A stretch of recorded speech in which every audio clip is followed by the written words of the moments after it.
Welcome back to my YouTube channel. ನೀವೇನಾದ್ರು ಚಾನಲ್ಗೆ first time ಇದ್ದರೆ please to like share subscribe. And ಈ video ಬಂದ್ಬಿಟ್ಟು ಜಸ್ಟ್ ರ್ಯಾಂಡಮ್ ವ್ಲಾಗ್. ಏನು ಇವತ್ತು ಅಡುಗೆ ಮಾಡಬೇಕು, ಬಿಕಾಸ್ ನಮ್ಮ ಮಮ್ಮಿ ಇಲ್ಲ. ನಮ್ಮ ಮಮ್ಮಿ ಡ್ಯಾಡಿ ತಿರುಪತಿಗೆ ಪಾದಯಾತ್ರೆ ಹೋಗಿದ್ದಾರೆ ಆ್ಯಂಡ್ ಇವತ್ತು ಬಂದ್ಬಿಡ್ತಾರೆ. ಸೊ ಅಲ್ಲಿವರೆಗೂ ನಾನೇ ಮಾಸ್ಟರ್ ಶೆಫು ನಮ್ಮ ಮನೇಲಿ. ಸೊ ಏನು ಮಾಡೋದು ಇವತ್ತು ಅಂತಂದರೆ ರಾಗಿ ರೊಟ್ಟಿ ಮಾಡೋಣ ಅಂತ ಅಂದ್ಕೊಂಡೆ. ಸೊ ನಮ್ಮ ಅಣ್ಣ ರಾಗಿ ರೊಟ್ಟಿ ಅಂದರೆ ಅವನಿಗೆ ಸ್ವಲ್ಪ ಅಲರ್ಜಿ. ಸೊ ಹಾಗಾಗಿ ಇವಾಗ ರಾಗಿ ದೋಸೆ ಮಾಡ್ತಾ ಇದ್ದೀನಿ. ಬಟ್ ಬರೀ ನಮ್ಮಮ್ಮ ಹೇಳೋ ಪ್ರಕಾರ ಬರೀ ರಾಗಿ ಹಿಟ್ಟಲ್ಲಿ ದೋಸೆ ಮಾಡಿದ್ರೆ ನೀಟಾಗಿ ಎದ್ದೋಳಲ್ಲ ಹೆಂಚ್ ಮೇಲೆ ಅಂತ ಹೇಳಿದ್ರು. ಸೊ ಅದಕ್ಕೆ ಸ್ವಲ್ಪ ಬೇರೆ ಹಿಟ್ಟುಗಳೆಲ್ಲ ಹಾಕಿ ಇವತ್ತು ಟ್ರೈ ಮಾಡ್ತಾ ಇದ್ದೀನಿ. ಕಮ್ಲೆಟ್ಸ್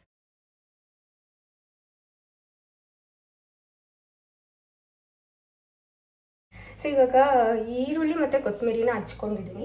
ಇವಾಗ ಫಸ್ಟು ಹಿಟ್ಟು ಕಲಿಸ್ಕೊಳ್ಳೋಣ. ರಾಗಿ ಹಿಟ್ಟು, ಬರೀ ರಾಗಿ ದೋಸೆ ಅಷ್ಟು ಚೆನ್ನಾಗಿ ಎದ್ದೇಳಲ್ಲ ಅಂತೆ ಹೆಂಚ್ ಮೇಲೆ.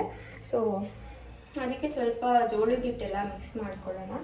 ಅದಕ್ಕೂ ಮುಂಚೆ ಫಸ್ಟ್ ಅದು ರಾಗಿ ಹಿಟ್ಟದ್ದು ಬ್ಯಾಟರ್ಗೆ ಎಷ್ಟು ಬೇಕೋ ಅಷ್ಟು ಆ್ಯಡ್ ಮಾಡ್ಕೊಳ್ಳೋಣ. ಇವಾಗ ರಾಗಿ ಹಿಟ್ಟು ಬಂದುಬಿಟ್ಟು ನಾನು ಈ ಕಪ್ಪಲ್ಲಿ 1.5 ಕಪ್ ಹಾಕಿಬಿಟ್ಟು ಒಂದು 3 ಸ್ಪೂನ್ಸ್ ಅಷ್ಟು ಹಾಕ್ಕೊಳ್ಳೋಣ. ಸೊ ನಾನು ಹಾಕ್ಕೊತಾ ಇದ್ದೀನಿ ಇಲ್ಲಿ. So 2 spoons and 3 spoons. Okay. And ಸ್ವಲ್ಪ ಚಿರೋಟಿ ರವೆ, ಒಂದು ಸ್ವಲ್ಪ ಕರ್ಡ್ ಹಾಕಿದ್ರೂ ಚೆನ್ನಾಗಿರುತ್ತೆ. ಸೊ ಇಲ್ಲಿ ನಾನು ಕರ್ಡ್ ಹಾಕಿಲ್ಲ, ಹಾಗೆ ಮಾಡ್ತಾ ಇದ್ದೀನಿ. ಆನಿಯನ್ಸ್ ಮತ್ತು ಕೊತ್ತಂಬರಿನ ಕಟ್ ಮಾಡ್ಕೊಂಡಿರೋದನ್ನ ಆ್ಯಡ್ ಮಾಡ್ಕೊತಾ ಇದ್ದೀನಿ. ಆ್ಯಂಡ್ ಟೇಸ್ಟಿಗೆ ಸಾಲ್ಟು, ವಾಟರ್ ಬಂದ್ಬಿಟ್ಟು ಹಾಟ್ ವಾಟರ್ಸ್ ಆ್ಯಡ್ ಮಾಡ್ಕೊತಾ ಇದ್ದೀನಿ. ಹಾಟ್ ವಾಟರ್ ಆ್ಯಡ್ ಮಾಡ್ಕೊಳ್ಳೋದ್ರಿಂದ ನನಗೆ ಸ್ವಲ್ಪ ಅದು ಸಾಫ್ಟಾಗಿ ಇರುತ್ತೆ ಅಂತ ಅನಿಸುತ್ತೆ. ಸೊ ಯಾವುದೇ ಒಂದು ಡೋ ಕಲಿಸ್ಬೇಕಾದ್ರೆ ಇರ್ಬೋದು ಅಥವಾ ಬ್ಯಾಟರ್ ರೆಡಿ ಮಾಡಬೇಕಾದ್ರೆ ಇರ್ಬೋದು. ಸೊ ನಾನು ಮೋಸ್ಟ್ ಆಫ್ ದ ಟೈಮ್ ಬಿಸಿ ನೀರೇ ಯೂಸ್ ಮಾಡ್ತೀನಿ. ಈವನ್ ರೈಸ್ಗೂ ಅಷ್ಟೇ, ಅನ್ನಕ್ಕೂ ಅಕ್ಕಿಗೂ ಕೂಡ ಅನ್ನ ಮಾಡುವಾಗ ಬಿಸಿ ನೀರು ಹಾಕೋತೀನಿ. ಅನ್ನ ಬೇಗ ಆಗುತ್ತೆ ಮತ್ತು ಸಾಫ್ಟಾಗಿರುತ್ತೆ ಅಂತ ಅನಿಸುತ್ತೆ ನನಗೆ. ಅದಕ್ಕೋಸ್ಕರ ಕಾಯಿಸಿರೋ ನೀರನ್ನ ಯೂಸ್ ಮಾಡ್ತೀನಿ. ನಾನು ಅಡುಗೆ ಮಾಡೋದು ತುಂಬಾ ಕಮ್ಮಿ.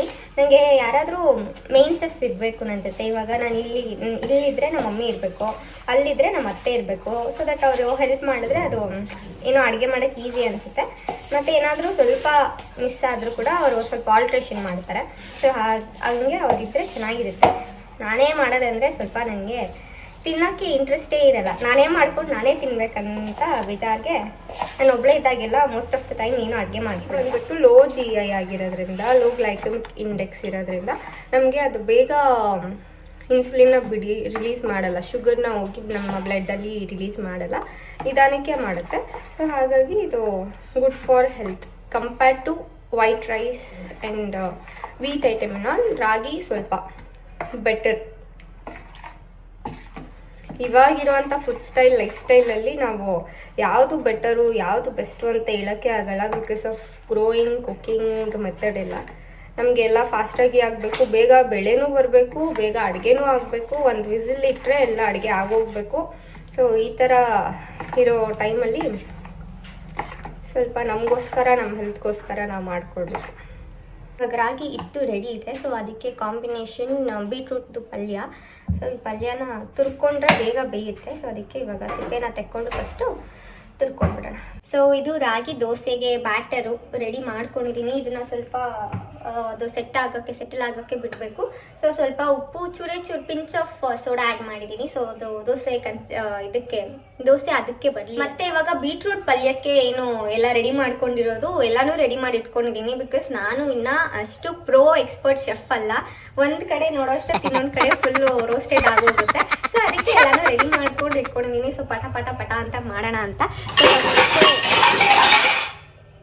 ಫಸ್ಟ್ ಬಂದ್ಬಿಟ್ಟು ಬಾಣಲಿ, ಇವಾಗ ಎಣ್ಣೆ ಕಾಯ್ದಿದೆ. ನನಗೆ ಸಾಸಿವೆ ಯೂಶಲಿ ಅಷ್ಟು ಇಷ್ಟ ಆಗಲ್ಲ. ಸೊ ಡೈರೆಕ್ಟಾಗಿ ನಾನು ಕಡಲೆಬೇಳೆ ಉದ್ದಿನಬೇಳೆ ಹಾಕ್ಕೊತಾ ಇದ್ದೀನಿ. ಈ ಕಡಲೆಬೇಳೆ ಉದ್ದಿನಬೇಳೆ ಸ್ವಲ್ಪ ಕ್ರಿಸ್ಪಿಯಾಗಿ ಬಾಯಿಗೆ ಸಿಗ್ತಾ ಇದ್ರೆ ಪಲ್ಯದ ಮಧ್ಯದಲ್ಲಿ ತುಂಬ ಚೆನ್ನಾಗಿ ಅನಿಸುತ್ತೆ. ಸೊ ಅದಕ್ಕೋಸ್ಕರ ಅದು ಮಾಡ್ತಾ ಇದ್ದೀನಿ.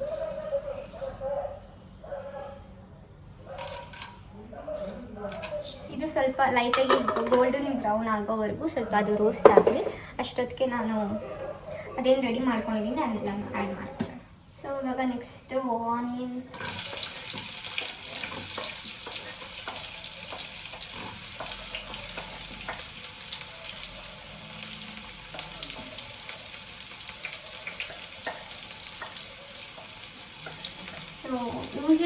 ನಮ್ಮ ಮಮ್ಮಿ ಆದರೆ ರೆಡ್ ಚಿಲ್ಲಿ ಆ್ಯಡ್ ಮಾಡ್ತಾರೆ, ಬಟ್ ನಾನು ಇಲ್ಲಿ ಗ್ರೀನ್ ಚಿಲ್ಲಿಗೆ ಆ್ಯಡ್ ಮಾಡ್ತಾಯಿದ್ದೀನಿ. ಒಂದು 4 ಗ್ರೀನ್ ಚಿಲ್ಲೀಸ್ ತೊಗೊಂಡಿದ್ದೀನಿ.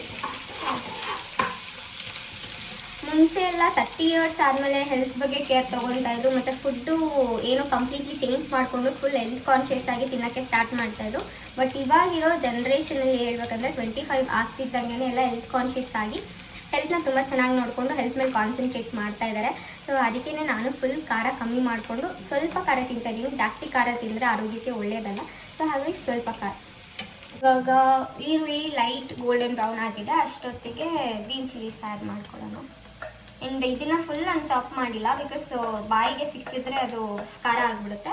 ಸೊ ಸುಮ್ಮನೆ ಮಧ್ಯದಲ್ಲಿ ಸೀಲ್ ಮಾಡಿಬಿಟ್ಟು ಹಾಕ್ತಿದ್ದೀನಿ.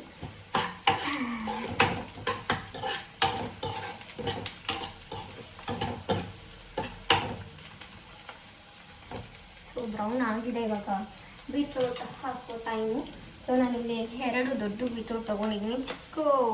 ಚಿಕ್ಕದು ತುರಿಯೋದ್ರಲ್ಲಿ ಚಿಕ್ಕದಿರುತ್ತಲ್ಲ ಹೋಲು, ಅದೇನಂತಾರೆ ನನಗೆ ಗೊತ್ತಿಲ್ಲ, ಬಟ್ ಅದು ಚಿಕ್ಕ ಹೋಲಲ್ಲಿ ನಾನು ತುರ್ತಿದ್ದೀನಿ.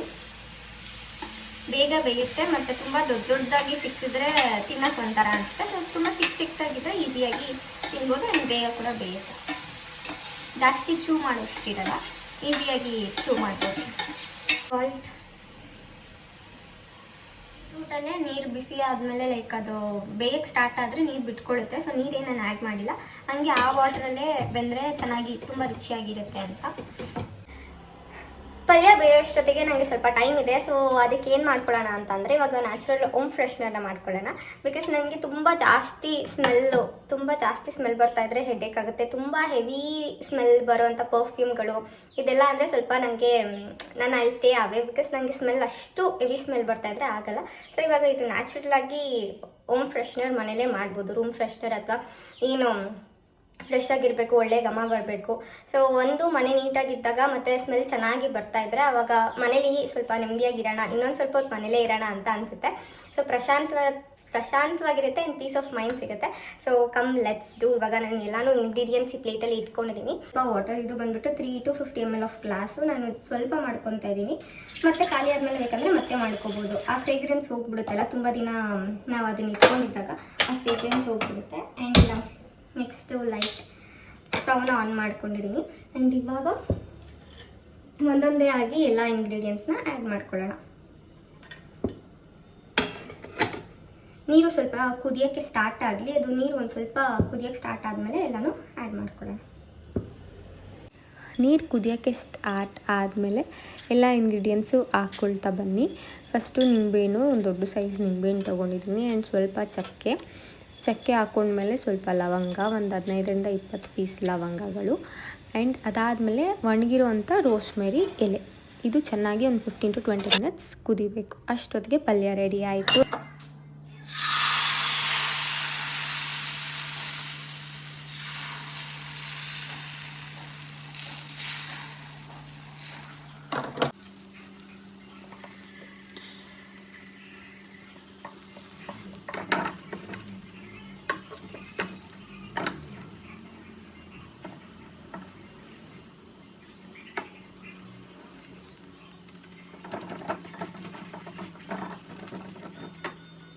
ಈ ಥರ ಕುದಿಯೋಕ್ಕೆ ಸ್ಟಾರ್ಟ್ ಆದಮೇಲೆ ಸ್ಟವ್ ಆಫ್ ಮಾಡಿಕೊಂಡು ಆರಿದ್ಮೇಲೆ ಒಂದು ಸ್ಪ್ರೇ ಬಾಟಲಲ್ಲಿ ಹಾಕ್ಕೊಂಡು ಯೂಸ್ ಮಾಡಿ. ಆ್ಯಂಡ್ ಫೈನಲಿ ನಂದು ಅಡುಗೆ ಲಂಚ್ ರೆಡಿ. ಆ್ಯಂಡ್ ಅಷ್ಟೊತ್ತಿಗೆ ಊಟ ಮಾಡಿದ್ಬಿಟ್ಟು ಸ್ವಲ್ಪ ಮನೆಯೆಲ್ಲ ಕ್ಲೀನ್ ಮಾಡೋಣ ಅಂತ ಸ್ವಲ್ಪ ಎಲ್ಲ ಮಮ್ಮಿಗೆ ಹೆಲ್ಪ್ ಆಗಲಿ ಅಂತ ಎಲ್ಲ ಸ್ವಲ್ಪ ಹೇಳಿ ಕ್ಲೀನ್ ಮಾಡಿದೆ. So it was a productive day. Thank you for watching. Stay tune for more.